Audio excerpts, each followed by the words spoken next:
Good afternoon दोस्तों, जय हिंद। मैं नंद किशोर मैला आपका अपने यूट्यूब चैनल जीकेवाई एन के पटवारी सर पर स्वागत करता हूं। और दोस्तों, हमने देखा कि हर्षवर्धन की मृत्यु के बाद कनौज जो एक ऐतिहासिक और सांस्कृतिक महत्व का नगर था, उस पर आधिपत्य के लिए तीन शक्तियों के बीच संघर्ष हुआ। लेकिन माय डियर, अगर हम बात करें तो जो हमारा कन्नौज था, हर्षवर्धन की राजधानी कन्नौज। सर ये क्या है? ये परमानेंट है, मिटेगा नहीं।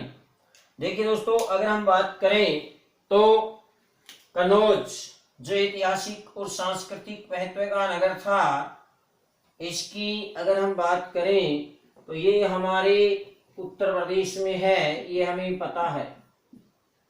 यहाँ पर हर्षवर्धन की मृत्यु के बाद यशोवर्मन नाम का एक राजा हुआ था। हर्षवर्धन की मृत्यु के बाद राजा कौन हुआ? यशोवर्मन। और दोस्तों, यशोवर्मन की दरबार में भारवी जो किरातार्जुनीयम के लेखक हैं, भारवी, वो यशोवर्मन के दरबार में कन्नौज में रहा करते थे। संस्कृत के महान नाट्यकार कविकार भारवी का नाम आपने सुना है, उसी यशोवर्मन के दरबार में रहते थे। और दोस्तों, यशोवर्मन की मृत्यु के बाद इंद्रायुध और चक्रायुध दो भाइयों के बीच कन्नौज को लेकर संघर्ष हुआ और उसका फायदा उठाया तीन शक्तियों ने। और वो तीन महाशक्तियां उस समय की जो 7वीं शताब्दी से लेकर 12वीं, यानी लगभग 750 से लेकर 950 ईस्वी तक ये संघर्ष चला था कन्नौज को लेकर। कितनी शक्तियों के बीच? तीन शक्तियों के बीच। ध्यान से सुनिए वो शक्तियां कौन सी हैं। इधर हमारे राजस्थान गुजरात वाले भूभाग में कौन सी थी? गुर्जर प्रतिहार। गुर्जर प्रतिहार राजस्थान और गुजरात वाले भूभाग में ये शक्ति थी। इधर दक्षिण में राष्ट्रकूट वंश। दोस्तों, राष्ट्रकूट वंश का संस्थापक धनती दुर्ग था। हम राष्ट्रकूट वंश पढ़ेंगे गुर्जर प्रतिहार वंश को पढ़ने के बाद। तो पहली शक्ति गुर्जर प्रतिहार वंश, दूसरी राष्ट्रकूट वंश और तीसरी इधर बंगाल में पाल वंश। बंगाल में कौन सा वंश था? पाल वंश। अब देखिए, इस कन्नौज को लेकर जो ये तीन वंशों के बीच संघर्ष हो रहा है, इस संघर्ष को, तीनों के संघर्ष को शुरू करने वाले तीनों ही शक्तियों के राजा कौन हैं? तो दोस्तों, यहाँ पर ध्यान से देखिएगा। गुर्जर प्रतिहार वंश में राजा है वत्सराज। कौन है? वत्सराज। इधर राष्ट्रकूट नरेश ध्रुव है। राष्ट्रकूट नरेश कौन था? ध्रुव। और इधर पाल वंशीय राजा कौन था? धर्मपाल। अब देखिए दोस्तों, क्या हुआ? वत्सराज, इधर ध्रुव, इधर धर्मपाल। धर्मपाल आया, कन्नौज को जीता, इसने अपने समर्थक को राज्य पर बैठा दिया, इंद्रायुध को। अब इधर से वत्सराज आया और इसने धर्मपाल को मार के भगा दिया। तो इधर से ध्रुव आया और इसने वत्सराज को मार के भगा दिया। इसका मतलब राष्ट्रकूट नरेश ध्रुव ने वत्सराज प्रतिहार नरेश को परास्त किया था, याद रखना। लेकिन ये वत्सराज रणहस्तिन युद्ध में हाथियों के सम्मान चिंगारने वाला वत्सराज मेरी तरफ बलशाली राजा था। उसने पाल वंशी राजा धर्मपाल को मार के भगाया। तो उसके बाद राष्ट्रकूट नरेश ध्रुव ने वत्सराज की सेना को परास्त किया और वत्सराज ने अपने प्राण बचाए, रेगिस्तान में भाग के आ गया। उस समय का जो हमारा झोपड़ा था उसके पीछे आके छुप गया रेगिस्तान में धोरों के बीच। कौन? वत्सराज। तो हम देख रहे हैं कि ये एक त्रिपक्षीय संघर्ष हो रहा है दोस्तों। कितने पक्षीय? त्रिपक्षीय संघर्ष हो रहा है तीन शक्तियों के बीच। गुर्जर प्रतिहार, राष्ट्रकूट और पाल वंश, ये तीन शक्तियां थी दोस्तों। दूसरी राष्ट्रकूट और तीसरी पाल वंश। त्रिपक्षीय संघर्ष को इतिहासकारों ने 100 वर्षीय युद्ध की संज्ञा दी है, क्योंकि लगभग 150 सालों तक लड़ा गया, इसलिए इसको दोस्तों 100 वर्षीय युद्ध की संज्ञा दी गई। तो सबसे पहले हम बात कर रहे हैं गुर्जर प्रतिहार वंश की। तो माय डियर, आपको पता चल गया कि हर्षवर्धन मर गया हर्षवर्धन। उसके बाद यशोवर्मन राजा बना और यशोवर्मन भी मर गया। तो उसके बाद तीन शक्तियां आपस में लड़ने लगी। किसको पाने के लिए? कन्नौज को पाने के लिए। ऐतिहासिक और सांस्कृतिक महत्व का नगर कन्नौज को पाने के लिए ये 3 शक्तियां लड़ी दोस्तों, और उसमें अंत में विजय हुई किसकी? गुर्जर प्रतिहारों की। क्योंकि हमेशा राष्ट्रकूट नरेशों ने प्रतिहार नरेशों को मारा कूटा, लेकिन आखिर में एक हिंदू हृदय सम्राट मिहिर भोज आए और जो मेरी तरफ बलशाली थे उन्होंने राष्ट्रकूटों को भी कूट दिया।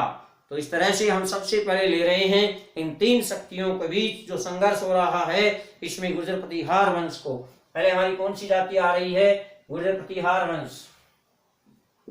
दोस्तों अगर हम गुर्जर प्रतिहार वंश की बात करें तो इस वंश का जो आदि पुरुष था, जो मूल पुरुष था, आदि पुरुष मूल पुरुष, वो कौन था दोस्तों? वो हरिश्चंद्र था। कौन था? हरिश्चंद्र। आपने सुना होगा हरिश्चंद्र साधानी होया ना उसी जग में आ गए। इसके बाद हम बात कर रहे हैं कि हरिश्चंद्र के बाद इस वंश का जो संस्थापक था वो कौन था? नागभट्ट प्रथम। Very important. हरिश्चंद्र के बाद गुर्जर प्रतिहार वंश का राजा कौन बना? नागभट्ट प्रथम। और नागभट्ट प्रथम के बाद यहाँ का राजा बना था वत्सराज। और इसी वत्सराज के समय में जो राणा हस्तिन कहलाता है, ये त्रिपक्षीय संघर्ष वत्सराज के समय में ही शुरू हुआ था। इसके बाद में यहाँ का राजा बना था नागभट्ट सेकंड। और नागभट्ट सेकंड ये वही है दोस्तों जिसने कन्नौज को प्रतिहार वंश की राजधानी बनाई थी। कन्नौज कहाँ पर है दोस्तों? यूपी में। इसको राजधानी बनाया था नागभट्ट सेकंड ने। कब? जब इधर का राष्ट्रकूट नरेश बूढ़ा हो गया, तब इस नागभट्ट सेकंड के ताबे आ गई और इसने यहाँ पर अपनी राजधानी स्थापित कर ली। इसके बाद जो बलशाली राजा बना था वो कौन था? मिहिर भोज। कौन था दोस्तों? मिहिर भोज। और मिहिर भोज की हम बात करें तो ये सबसे शक्तिशाली राजा था इस प्रतिहार वंश में। तो आज हम देख रहे हैं इस पर गुर्जर प्रतिहार वंश की बातें, कि गुर्जर प्रतिहार वंश के बारे में ये बताया है किसने? मोहेनोत नैणसी ने। मोहेनोत नैणसी ने प्रतिहार वंश की 26 शाखाओं का उल्लेख किया है। कितनी शाखाओं का? 26 शाखाओं का। तो ध्यान दीजिए दोस्तों यहाँ पर मोहेनोत नैणसी। मोहेनोत नैणसी जिसको राजस्थान का अबुल फजल कहते हैं हम। मोहेनोत नैणसी ने गुर्जर प्रतिहार वंश की कितनी शाखाएं बताई हैं? 26 शाखाएं बताई हैं दोस्तों, याद रखना, भूलना नहीं। इसके बाद हम बात कर रहे हैं कि यहाँ पर सबसे पहले गुर्जर प्रतिहार वंश की बात करें, आदि पुरुष था हरिश्चंद्र, और इनकी पहले जो राजधानी थी, इनकी जो शुरुआत थी वो दोस्तों कहाँ से हुई थी? मंडोर से हुई थी। और मंडोर कहाँ पर है? जोधपुर में। तो दोस्तों यहाँ पर बताते हैं कि इंदा प्रतिहार ने दहेज में मंडोर को प्राप्त किया था। और दूसरी बात हमारे पास एक कल हमने देखा था पुलकेशिन सेकंड का ऐहोल अभिलेख। पुलकेशिन सेकंड का कौन सा अभिलेख? ऐहोल अभिलेख। और दोस्तों इसी ऐहोल अभिलेख में हमें गुज्जर जाति का उल्लेख मिलता है। इसी ऐहोल अभिलेख में हमें गुज्जर जाति का उल्लेख मिलता है, याद रखना भाई, भूलना नहीं है। पुलकेशिन सेकंड का ऐहोल अभिलेख जिसका रचनाकार कौन था? रवि कीर्ति। उसी से हमें गुज्जर जाति का पहली बार उल्लेख मिलता है। इसके अलावा हम राजपूतों की उत्पत्ति का टॉपिक अलग से पढ़ते हैं। इसके बाद हम बात कर रहे हैं कि नागभट्ट प्रथम ने पहले तो भीनमाल जालोर यहाँ की जो राजधानी थी इन प्रतिहारों की, और इसी से बाद में नागभट्ट प्रथम ने राजधानी बनाई थी अवंती उज्जैन को। उज्जैन दोस्तों कहाँ पर है? मध्य प्रदेश में। तो ध्यान रखिएगा यहाँ पर अब राजधानियां आ रही हैं। पहली मंडोर, जोधपुर, उसके बाद भीनमाल जालोर की शाखा, और उसके बाद नागभट्ट प्रथम ने अवंती उज्जैन को राजधानी बनाया। उसके बाद वत्सराज आया और इसको रणहस्तिन भी कहते हैं। इसके अलावा इसने त्रिपक्षीय संघर्ष की शुरुआत की थी। त्रिपक्षीय संघर्ष में ये इसने धर्मपाल को तो परास्त किया था, लेकिन राष्ट्रकूट नरेश ध्रुव ने इसको कूट दिया था, याद है। इसके बाद आया नागभट्ट सेकंड, और नागभट्ट सेकंड से पहले हम बता रहे हैं वत्सराज के बारे में कि वत्सराज को रणहस्तीन कहा जाता है। ध्यान से सुनिएगा, वत्सराज को रणहस्तीन कहा जाता है। और वत्सराज के समय में ही दोस्तों उद्योतन सूरी, कौन से सूरी हैं? उद्योतन सूरी, इन्होंने दोस्तों कुवल्ले माला ग्रंथ लिखा। कौन सी माला? कुवल्ले माला। कुवल्ले माला ग्रंथ किसने लिखा था? उद्योतन सूरी ने। इसके समय में लिखा था, वत्सराज के समय में, रणहस्तीन के समय में। इसके बाद नागभट्ट सेकंड की दो बातें हैं दोस्तों, हमें हमारी एग्जाम के लिए नागभट्ट सेकंड की दो बातें याद रखनी है। पहली, नागभट्ट सेकंड ने कन्नौज को राजधानी बनाया था। और दूसरा क्वेश्चन हमारी एग्जाम में आएगा कि नागभट्ट सेकंड ने गंगा नदी में जीवित जल समाधि लेने वाला नरेश भी कौन था? नागभट्ट सेकंड। अब हम अलग से पढ़ेंगे किसको? मिहिर भोज को। तो दोस्तों मिहिर भोज का हमारी एग्जाम में क्वेश्चन आएगा पक्का, लेकिन इसलिए मिहिर भोज को हम पढ़ें उससे पहले आप देख लें एक बार फिर से कि गुर्जर प्रतिहार वंश में जो गुर्जर जाति का उल्लेख है वो पुलकेशिन सेकंड के ऐहोल अभिलेख से मिलता है। दूसरा, गुर्जर प्रतिहारों की 26 शाखाएं किसने बताई हैं? मोहनोत नैल्सी ने बताई हैं। और गुर्जर प्रतिहारों की प्रारंभिक राजधानी कौन सी थी? मंडोर, जोधपुर में। इंदा प्रतिहार में मंडोर को दहेज में प्राप्त किया था। इसके बाद इनका आदि पुरुष, मूल पुरुष कौन था? हरिश्चंद्र। और इनका संस्थापक कौन था? नागभट्ट प्रथम। गुर्जर प्रतिहार वंश का ये क्या है? संस्थापक। ध्यान रखना, नागभट्ट सेकंड गुर्जर प्रतिहार वंश का क्या है दोस्तों? संस्थापक। जबकि वत्सराज क्या है? वास्तविक संस्थापक। वत्सराज क्या है? वास्तविक संस्थापक। तो यहाँ पर दोस्तों आप ध्यान में रखना कि जो नागभट्ट प्रथम है ये तो क्या है? संस्थापक है गुर्जर प्रतिहार वंश का। जबकि वत्सराज क्या है? वास्तविक संस्थापक है। और नागभट्ट फर्स्ट को मलेच्छों का नाशक भी कहा गया है। इसके दरबार को नागावलोक का दरबार भी कहते हैं। नागभट्ट फर्स्ट ये पहला नाग था, याद रखो, गुर्जर प्रतिहारों में ये पहला नाग था। मलेच्छों का नाशक नागभट्ट प्रथम, जालूर, भीनमाल। और उसके अलावा इसने अवंती, उज्जैन को राजधानी बनाया, नागभट्ट प्रथम। लेकिन जो दूसरा नाग आया, दूसरा नागभट्ट सेकंड, उसने कन्नौज को प्रतिहारों से छीन करके नहीं बल्कि मौका लेकर के कन्नौज को प्रतिहार वंश की राजधानी बनाया था। और दोस्तों इन्हीं के समय में हमें पता है कि जो हवेन-सांग जिसको हमने कल पढ़ा था, ये हवेन-सांग जब भारत की यात्रा पर आया तो ये जालोर भीनमाल वाले क्षेत्रों से गुजरा था। और यहाँ पर जालोर भीनमाल में इसने गुर्जर प्रतिहार राजा होने का उल्लेख हवेन-सांग ने अपनी रचना सियुकी में किया है। ध्यान रखना, अपनी रचना सियुकी में जालोर भीनमाल क्षेत्रों का उल्लेख हवेन-सांग ने किया है दोस्तों। और अगर हम बात करें हवेन-सांग की, तो हवेन-सांग ने दोस्तों जालोर भीनमाल के लिए किन शब्दों का उल्लेख किया है? ये वेरी इंपॉर्टेंट बात है, ध्यान दीजिए। यहाँ पर क्या हवेन-सांग जालोर भीनमाल वाले क्षेत्रों में आया और इसने भीनमाल के लिए कहा पीलो भोलो। भीनमाल के लिए क्या कहा? पीलो भोलो। और जालोर के लिए क्या कहा? कुचेलो।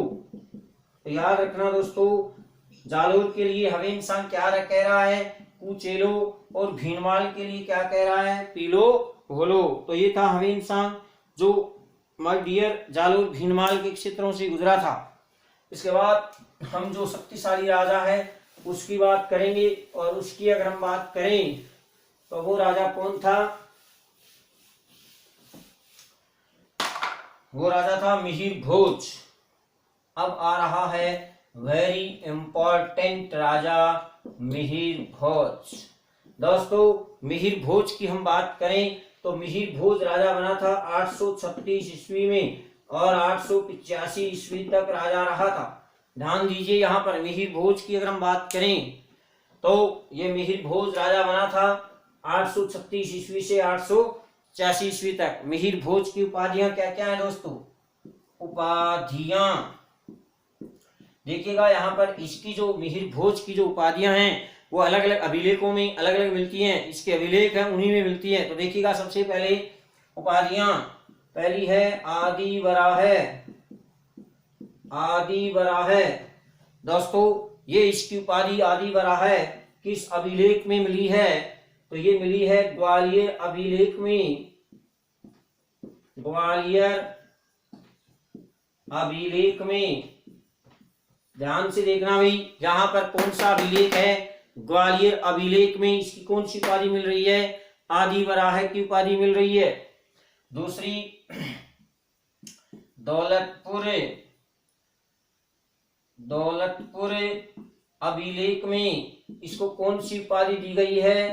प्रभास की उपाधि दी गई है। ध्यान रखना भाई, ग्वालियर अभिलेख से हमें गुर्जर प्रतिहार वंश की शासनिक और वंशावली मिलती है, जबकि दौलतपुर अभिलेख से मिहिर भोज की प्रभास उपाधि मिलती है। और दोस्तों मिहिर भोज के सिक्कों पर गरुड़ पक्षी का अंकन है। कौन से पक्षी का? गरुड़ पक्षी का। अतः मिहिर भोज को हम क्या कहते हैं? वैष्णव धर्म का अनुयायी मानते हैं। मिहिर भोज को हम कौन से धर्म का अनुयायी मानते हैं? वैष्णव धर्म का। क्यों? क्योंकि इसके सिक्कों पर किस पक्षी का अंकन है? गरुड़ पक्षी का अंकन है। दोस्तों ध्यान रखना, कौन से पक्षी का अंकन है? गरुड़। और गरुड़ किसका वाहन? विष्णु का वाहन। इसलिए हम इसको कौन से धर्म का मानते हैं? वैष्णव धर्म का। और मिहिर भोज की हम बात करें तो दोस्तों इसके समय में अरब यात्री कौन आया था? सुलेमान आया था। अरब यात्री कहां से आया था दोस्तों? सुलेमान अरब देशों से, इसलिए इसको अरब यात्री कहते हैं। और ये अरब यात्री सुलेमान मिहिर भोज के समय में भारत आया और इसने कहा क्या इस्लाम खतरे में है? इस्लाम खतरे में है। ये सारी बातें मिहिर भोज के समय में बताई जाती हैं। क्यों दोस्तों? क्योंकि जो मिहिर भोज राजा था उसने अरब आक्रमण के लिए भारत में एक दीवार का काम किया। इसलिए कहा गया कि भारत में मुसलमानों का एक शत्रु है और वो है मिहिर भोज। तो मिहिर भोज से हमारी एग्जाम के 3 क्वेश्चन है, ध्यान रखिएगा। पहला ग्वालियर अभिलेख और दूसरा है प्रभास, जो दौलतपुर अभिलेख में इसकी उपाधि है, ध्यान रखना। और ग्वालियर अभिलेख, ग्वालियर से पास एक थोड़ी सी दूर जगह है सागर, वहां से ग्वालियर अभिलेख मिला है। और दोस्तों ध्यान रखना, ग्वालियर अभिलेख से ही हमें गुर्जर प्रतिहार वंश की जानकारी मिलती है। और ग्वालियर अभिलेख किसके समय का है? मिहिर भोज के समय का है। और ध्यान रखिएगा ग्वालियर अभिलेख का लेखक कौन था? बालादित्य। ग्वालियर अभिलेख को लिखने वाला कौन था? बालादित्य। ये वेरी इंपॉर्टेंट क्वेश्चन है। मध्य प्रदेश के सागर से ग्वालियर अभिलेख एग्जाम में 3484 बार आ गया अब तक।